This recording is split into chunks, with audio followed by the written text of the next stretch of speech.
So a couple of months ago, I was tagged by cat_LSM to do a video, and it's all about the worst luxury buys ever.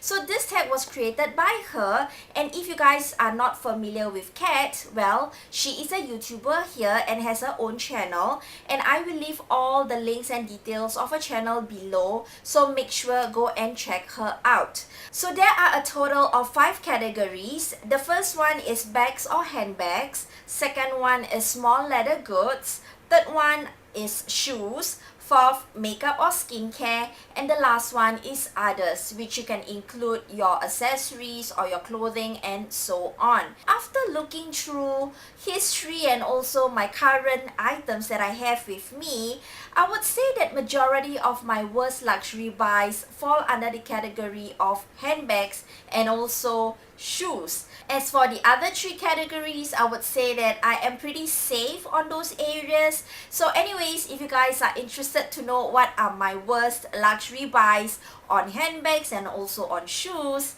please continue watching. Let's start with the handbags because I believe majority of you out there might be more interested towards handbags. I might be wrong, but these 2 handbags that fail me are items that I no longer have in my life, because the moment I look at them, it basically just aches my heart so much that I had to part ways with them. So since I don't have with me right now, I will just insert pictures of them over this side. So the first handbag that I would say is my worst luxury buy is this one from Burberry, and it's called the Burberry Black Patent Leather Nova Check Tote Bag, and it's in the medium size. So a bit of history about this bag. It was purchased many years ago in London, and during that time, this design or this handbag was like the in bag to have. When I saw this bag and when I managed to get my hands on this bag, I was really over the moon. It's basically a very spacious handbag that is an open top. You could just basically dump a lot of things inside, and it has quite a structured base, which means it doesn't loses its structure. And I love the leather or the handle because it's black patent leather. It has a bit of a shine onto it, and the design is a checkered. So the design itself is very popular at that time. And the color, the body of that bag is beige, because after all, beige is the signature color of Burberry. So what makes it a worst luxury buy? Well, this bag gets color transfer very easily. During that point of time, I usually carry this bag to work. Sometimes I will wear jeans, I would wear black outfit or maybe a red skirt, and when this bag rubs against the material of my clothing, you would see very obviously the color transfer on the bag. Given the fact the color is beige in color, so all forms of color transfer will be very significant, and it is very obvious. So it's really an eyesore for me, because each time when there is a color transfer, I will try to use all forms of methods to get the color off. So it's really a troublesome procedure each time I use the bag. It comes to the point whereby I just get sick and tired of babying the bag that I had to part ways with it. So if you guys are planning to get this item from the second-hand market, please take note that this item may require some babying and it might be quite a hassle, but overall it's still a good bag. It's just that it gets color transferred so easily. The second handbag is from Fendi, and this is how the bag looks like. So as you can see from this color, it's a very seasonal color, which I could clearly remember purchasing it in Singapore at the Fendi boutique, and it was during the Christmas season. It reminds me very much like the Speedy or the Boston bag, and it's very spacious, and mine is in like the medium size. I love the handle, I love the color, and it was basically a very nice bag, a very practical bag to use. So what was wrong with this bag is the handle. The handle, if you can see, is actually patent leather, and it's also, you know, light blue in color, very much like the rest of the bag. But what what happened was that after years of using it, I realized that the color of the handle started to turn yellow. So it was originally a very beautiful baby blue, but slowly it turned yellow and it was starting to feel very sticky. And I was very alarmed because my storage for all my bags are not very hot and humid. I mean, I do open the cupboard and ventilate them, but I'm not sure what's the reason, but the handles start to turn sticky and the color of the handle starts to turn yellow, and some parts of the bag that has the patent leather, those parts also start to turn yellow. So it was really disgusting because you have some parts that are yellow, some parts that are light blue, and the handle feels sticky. So I had to say goodbye to the bag because it's an eyesore and it really aches me because I also paid full price for it, and I thought that it will be the way it is for many years to come. But yeah, it just fails me. So those are my two handbags that personally I feel that they are the worst luxury buy ever in my life. And the next three items are all shoes.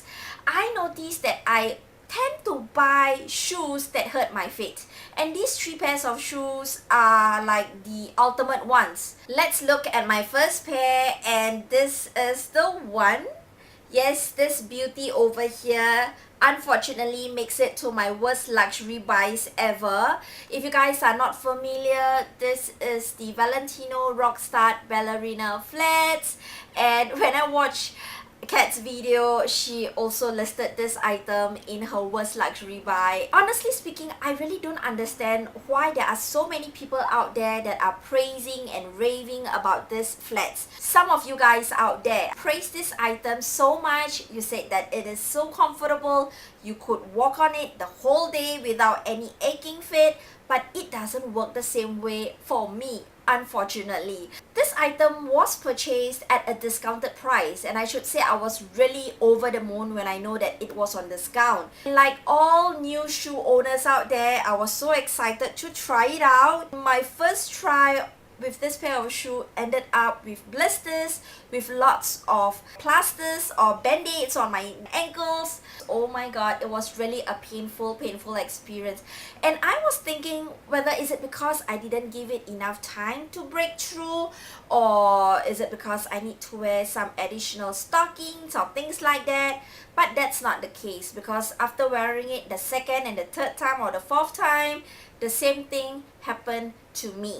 This part at the back here is a killer. It basically rubs against my ankles and the back of my feet, and it causes very bad abrasion. Mine is in the patent leather. You can see that shine over there, which means this shoe is harder or tougher than those leather material. So you will see that there is no way I can press down this part of the heel. It is hard as rock, so there's no way I can try to make this part softer. There's no way. Yes, this shoe, I really have a lot of high expectations on it, but it fails me. My next pair of shoes are from Burberry, and this unfortunately makes it to the worst luxury buy list. And this is the Burberry sneakers, which my hubby got for me in December last year.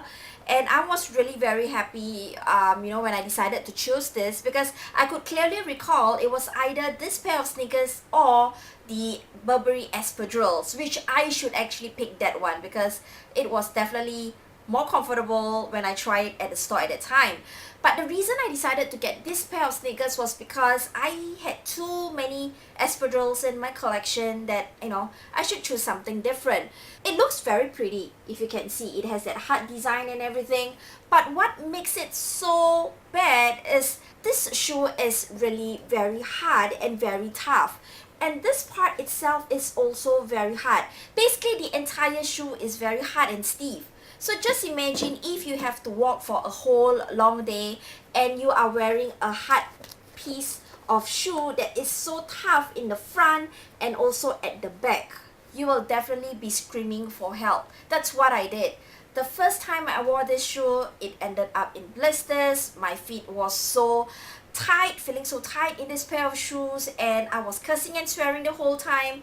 And I believe I had to purchase a pair of flip-flops because I couldn't stand wearing this shoe for the entire day. So that was how bad it was. So I can't understand why they had to design it in a very hard material, and it's not soft or flexible at all.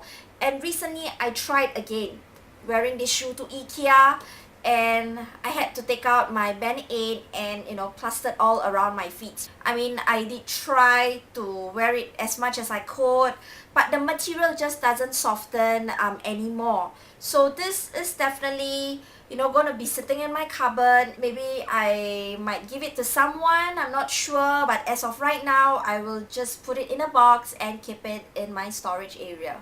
Okay, you guys, down to the final pair of shoes, and this one is from Chanel. So you guys know Chanel shoes are not cheap, and this was originally priced at approximately Singapore $1,400, and that's a lot of money for a pair of shoes, but I got it at a discount. Without further ado, let me just show you the pair of shoes, and this is how the shoe looks like. It's a Chanel pumps. You can see they have thick heels at the base here, and this has very beautiful design at the heel area. And I was actually torn between this pair of shoe or the beige color espadrille. I was very close to getting the Chanel beige espadrille, but after talking to the SA, he was telling me that this is a limited edition pumps, and when I look at that design, I was really more attracted towards this one. So it was really a bad decision. I should really chose the espadrille rather than this pumps. Well, what actually happened to me, the same issue. It's always this back area over here that rubs against behind the heels of mine, and it causes very bad blisters. And it's also a very hard material, as you can see. There's no way I can soften the material. It's just going to be that hard. I tried to wear it with stockings and all, but it still causes blisters on my feet. There's no issues on the front for me because it's a rounded and it's pretty wide, very suitable for my wide feet, but it's just this part over here that always bugs my feet. So I really hope you enjoy watching this video, and please give me a thumbs up if you do. I tag everyone out there who is watching this to do this similar video. So with that, thank you again. Follow me on my Instagram, and I will see you again the next time. Bye!